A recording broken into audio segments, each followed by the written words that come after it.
Alright, so I figured I would start making some videos kind of showcasing some of the various projects and species I've got going on over here. Just because there's not much in regards to some of these more oddball species of reptiles. You tend to kind of see the same species a lot. But anyway, I figured what better one to start with than the olive python. Is one of my favorite species. I've been working with them, well, since 2009. I actually got this female in 2009. So she's a nice aged female. But they'll live a long time. Like, I had a 40-year-old male olive. So, really, this girl's still young. But anyway, they're in the Liasis genus. These guys are Liasis olivaceus, also called the Australian olive python. They're the largest of the genus. On average, they'll hit 11, 12 feet. But really lean, muscular species.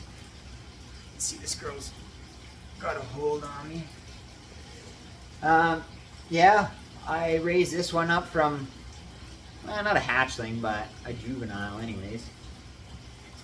And super easygoing, extremely food-driven species.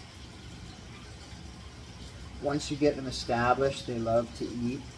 Even the babies aren't too bad to get established either. I've bred these guys pretty much every year since 2012. I don't personally find them that bad to breed.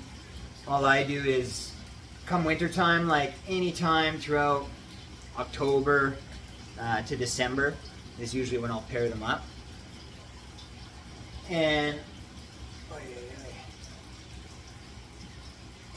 every year, no matter which month I pair them up, the eggs always hatch last week of June for me. These guys have a little bit longer of an incubation. I incubate at 88 degrees, and at that temperature they're usually 83 to 85 days before they hatch. For egg clutch sizes, mine will usually lay around 15 to 17 eggs. I see some people who will get 25 eggs. I see some people get clutches of 10 eggs.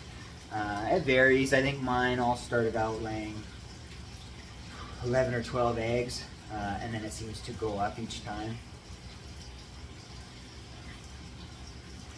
And you can see, actually a really large snake, and just straight muscle, so they're super heavy. But they're an incredible species. They're not really aggressive, just super food driven. So the one thing I will notice is occasionally if I let them just slither along and kind of poke their nose against my skin, you'll get the odd bite. They'll bite and wrap like it's food, but I never have them actually lash out and strike or nothing like that. The babies, on the other hand, all the babies in this genus are very aggressive until they hit their first year and a half old, and then they just mellow out on their own. For me, anyway, I keep them all PVC cages, as you can see. For me, these aren't as big as I would like. I'd like to upgrade, which I will upgrade.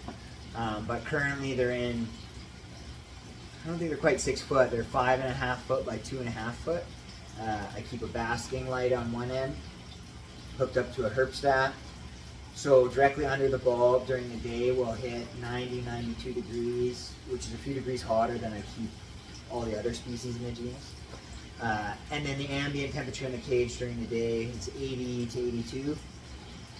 In the evenings, year round, all my heat shuts off. And in the summer, at nighttime, it'll be 77, 78 degrees.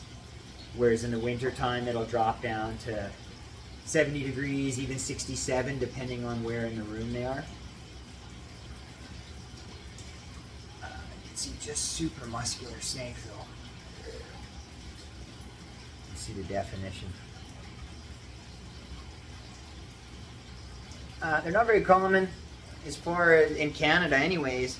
I think now, I'm not aware of anyone else really breeding them anymore. I had a pretty large group. Unfortunately, last year I randomly lost 2 of my original females. They both got egg bound, which is really strange. but I ended up acquiring another female, so now I'm back to 2 pairs anyways. And then I just rotate. I breed, each female every other year. And they do great. They put on weight real quick. And every year, oddly enough, every year they want to reproduce. Like the newer female that I've got, she's down here. You can see her in the background. She's currently got 11 follicles, but I'm going to wait till next season to get some more size on her.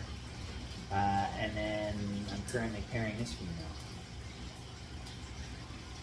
But yeah, awesome species. I think I might try and just do a video every week and then showcase a different species of the genus until I get through Liasis genus. Dog setting off the doorbell. And then I'll move on to something else. So maybe next week I'll do, say, maclot pythons, and then the following week water pythons, and then sabu pythons, dung pythons, and so on. But yeah, super interesting species. You don't see them too often. Hopefully in June I'll have more babies. And then, yeah, I don't know, if you like the videos, just let me know, and then I'll be more motivated to kind of keep showcasing some of the different species I've got around here. Let's see if I can get her to go back and kind of see.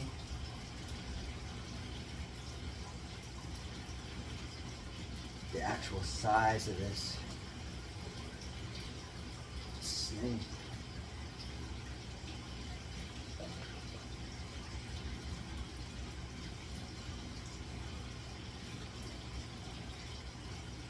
And with these guys, yeah, like you could give them as much space as you want, and they'll use every inch of it. Like as soon as I come in the room, all the olive pythons wake up and start cruising around.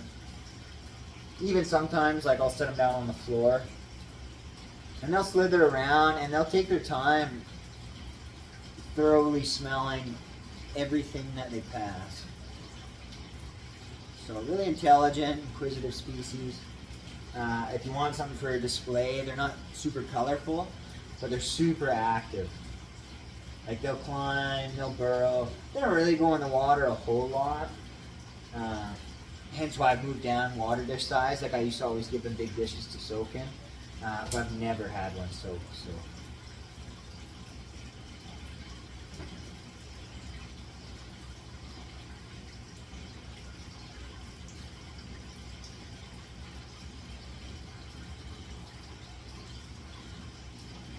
yeah, real good size. You can see these cages are 17 inches tall, so it kind of gives you a rough idea anyways. They're big enough, but anyway, yeah. I thought I'd show you guys an olive python, and maybe next week I'll show you something else. Thanks.